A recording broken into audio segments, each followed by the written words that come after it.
All right, I want to start by doing a call out to our listeners. We're asking you for a favor. Yeah. If any advisors are listening that have had success with the canned, generic financial advisor posts, we want to hear from you. So this is, give me some, are these our LinkedIn, their Instagram, their Facebook? And it's not even the advisors, I think, that are choosing it. It's when you're part of large organizations, they have to come up with a very efficient, safe, general way to screen content. Vague.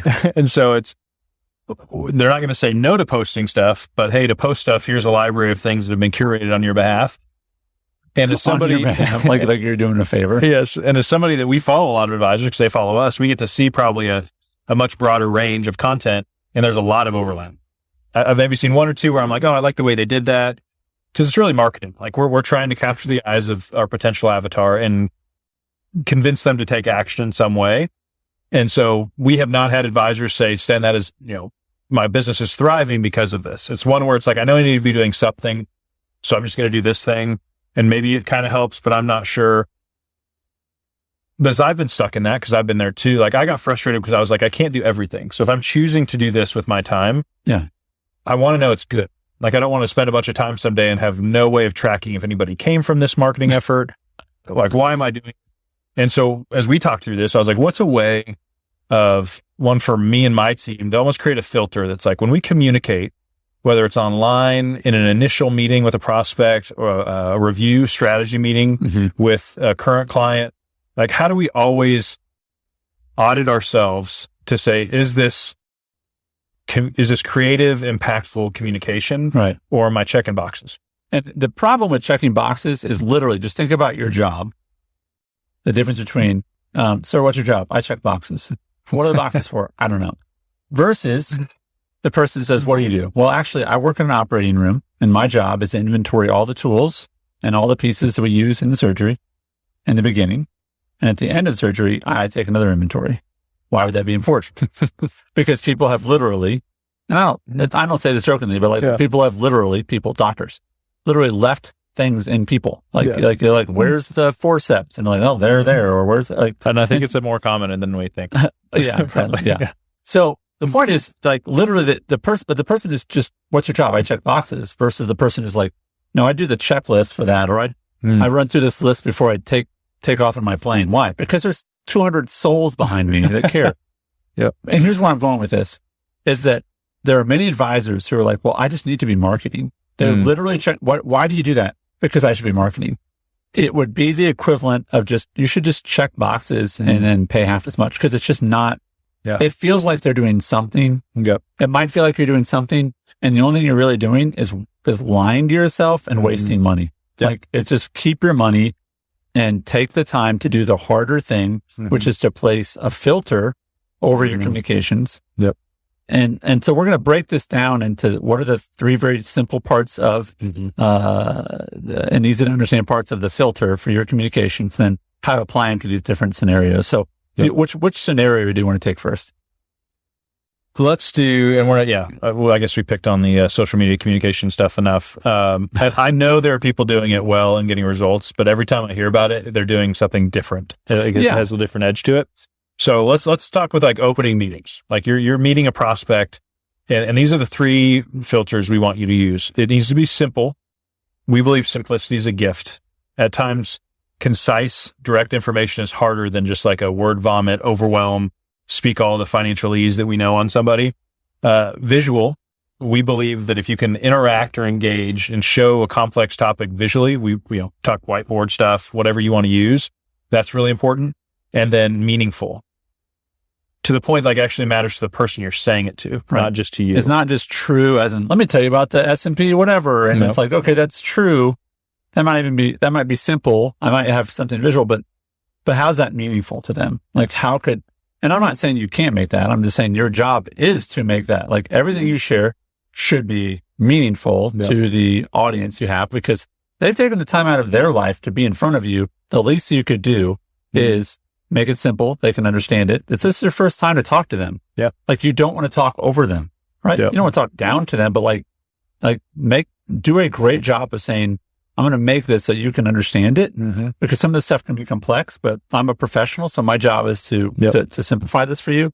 And then the visual is take the time to either have the right illustrations or to create the right whiteboard examples to then visually show them what is the impact of this financial decision, or help them understand this is the concept we're going to talk about. We were at a training this last week that we were facilitating, and actually one of the participants showed a concept I had not seen before about the timeline of money or something like that. And it was like, I was like, that's a great, but I was like, man, what a gift that's going to be to all their future clients to show them that. Like, and the beautiful thing they did, I won't go too deep into it, but they did this time horizon of money, and it was like 1 to 7 years and 8 to 10. And I said, it doesn't you have to do 1 to 7, 8 to 10, but let's say it's 1 to 10, 11 to 20, and then 21 to the future.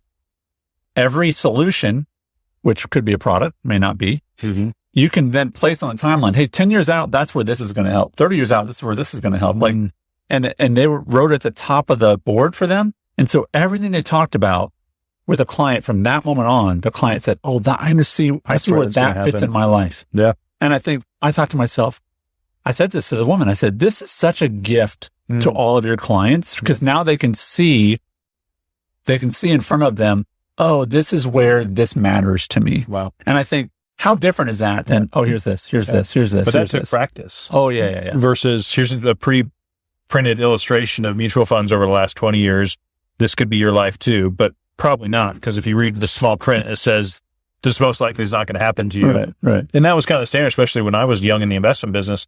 There was nothing about, hey, Sten, practice communicating. Yeah. Because if you take something that's valuable for somebody and they don't take action because of your inability to create urgency for them, like, that's on me. Yeah. As opposed to like, oh, I can't believe they understand all the stuff I just said to them and threw out in the air, and they were supposed to capture it and decipher it and apply it to themselves. That's what we get paid for. Yeah, that's your job. It's your job to customize. I think about this as a coach. Like, I have different advisors I work with as an advisor coach, and I have to customize what I'm saying to fit them. The same is true as of when I coach my 12-year-old daughter versus my 16-year-old son. I have to customize to make it matter for them, right? You can't use that same language. And so that is part of the craft and the skill, the art of you as an advisor, that your expertise is, I take these things that could potentially be very, very, very, these things could be incredibly complex. Yep. But you make it so simple and then visual, and then you make it apply to them that they go, okay, now I understand why investing matters and why I should do it on a personal level. Yep. That's very different than, here's an illustration, look at this graph, and it keeps going up. Sometimes it goes down, but like, let's not talk about those. And even though I can't guarantee it'll keep going up, but like, just look at the graph, man. You know what I mean? Yeah. That's very, very different. And it takes, we were working with some folks, again, the same event, and we were working to an illustration of a concept. And it was so fascinating to see, 8 advisors standing around refining the way they were going to explain retirement growth, and then, fund growth, and then distribution. The nuance of the story and the wording, we'll talk about another episode sometime, but it was just this beautiful crafting of, within 20 minutes of them working, we do a lot of these exercises or events of you're literally at the board and this one advisor got up and they're like, they were just so afraid. But I was like, 5 minutes later, they were 2 times as good as they were before they started.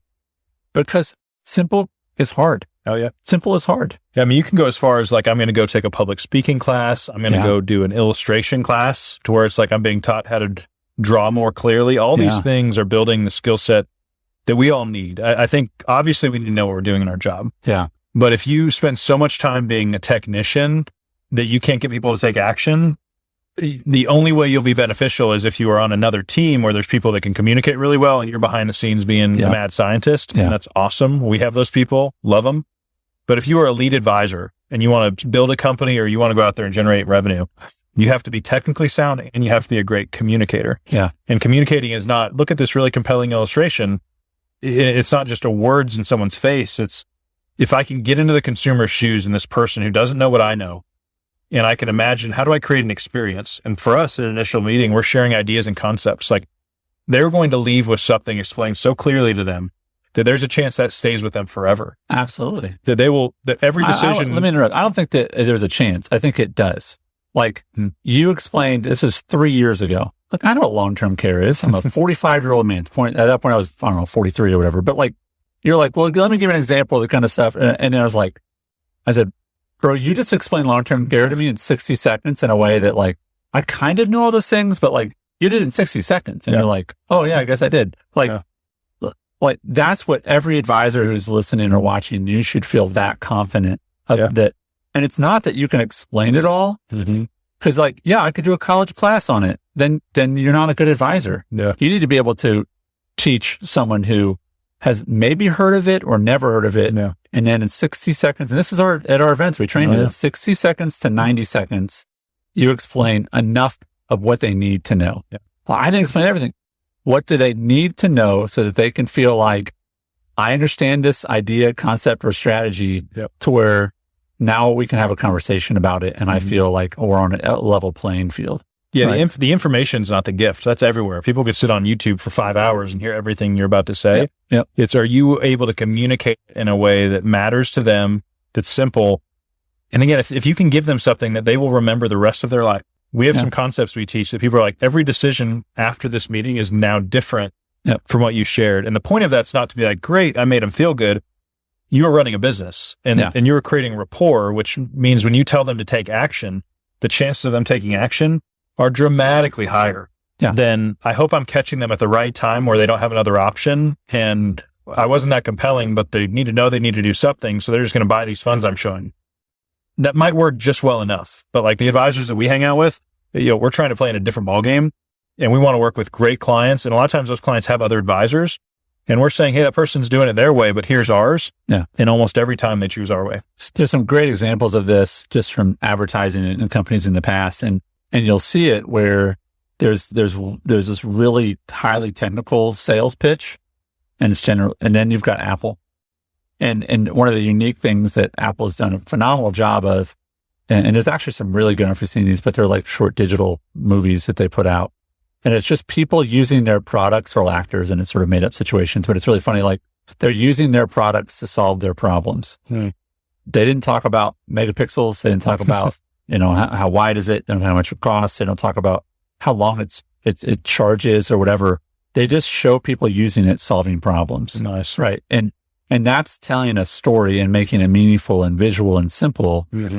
And the specs matter to some degree, in what you're talking about, but it is fascinating how difficult this can be for some advisors. And that's why we want to encourage you.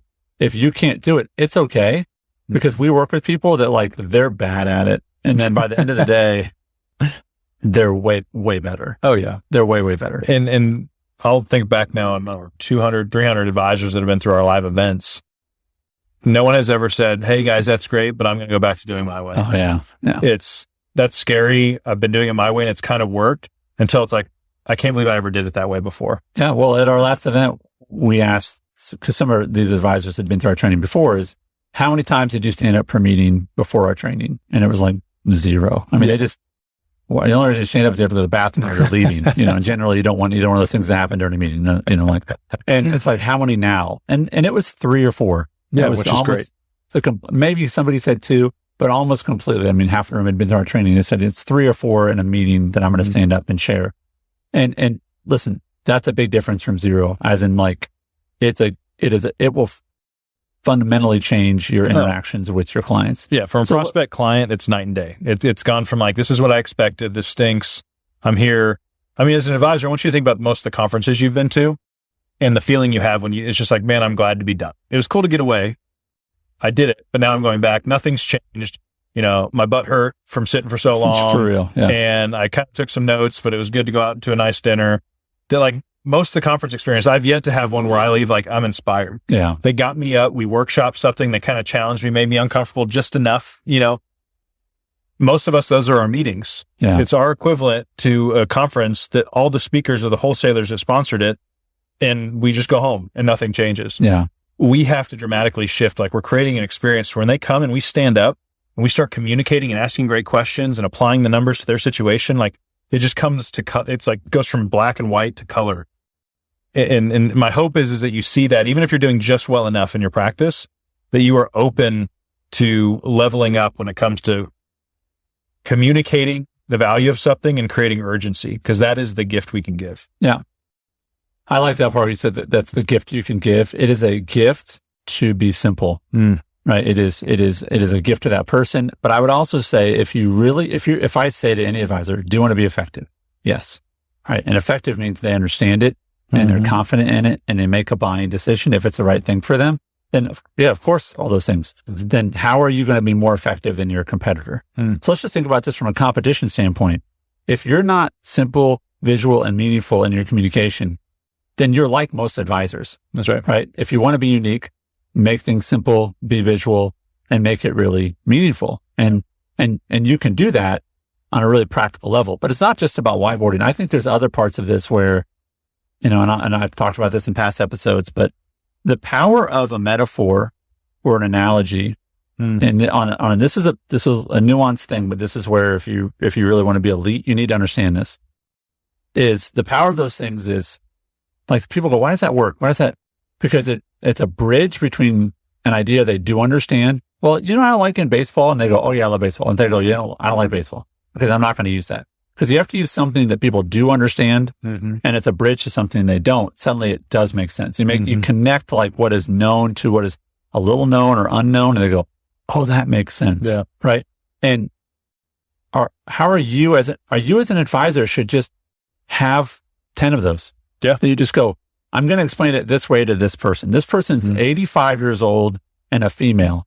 I'm going to use this one. Yeah. This one's 34 and male. I'm going to use this one. Yeah. This one has no kids. This one has 10 kids. Like this one's a business owner. This like that is what a craftsperson looks like, is they really are focused on simple, visual, and meaningful. I want to ask before we wrap up. Preparation, when I was listening to you there, it's really how much are you preparing to be good at what you do? Yeah. Or are you just like, I'm just going to do this thing, kind of show up, hope it works out. More people say yes than say no, and I'm doing okay.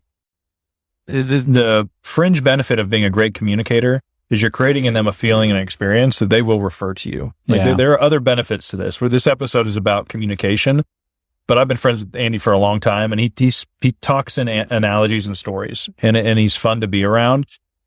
But if you can figure that out and unlock it, and in our business, maybe that's you're sharing stories of other clients. You're changing the names.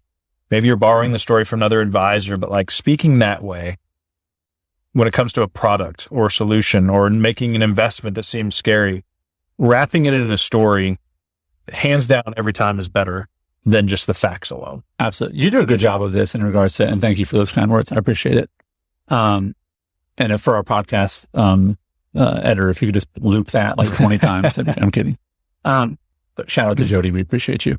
But you do a good job of this, I think, and again, advisors take this and run with it. But if it's happened once and it's true, use it again and again and again and again.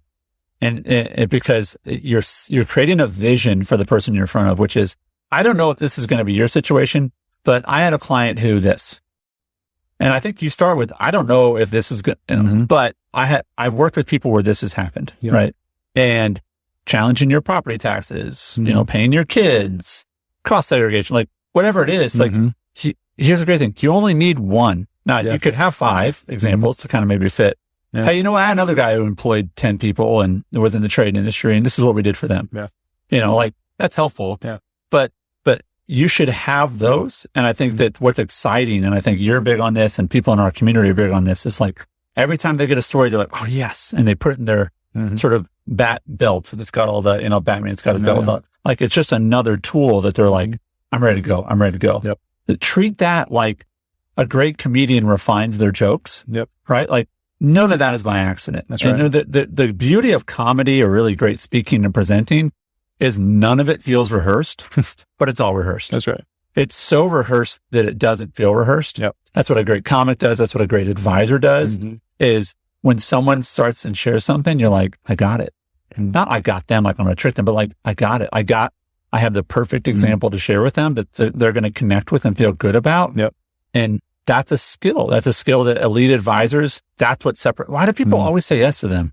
Why do people walk into their meetings with energy and mine are forgettable, right? And it's because they're great communicators. And I truly believe that anyone can become a great communicator. I agree. Thanks, Dan. You bet, brother. Hey, friend, this is Andy with a final reminder. If you've not attended one of our live online trainings, you can do that. They're free. You can just go to stenmorgan.com/webinar. That's stenmorgan.com/webinar. We're always adding new trainings every month. So if you attended last month, sign up for this month's training. Go to stenmorgan.com/webinar to do that. As always, thanks for listening to the show. Thanks for leaving a review. God bless and keep up the great work.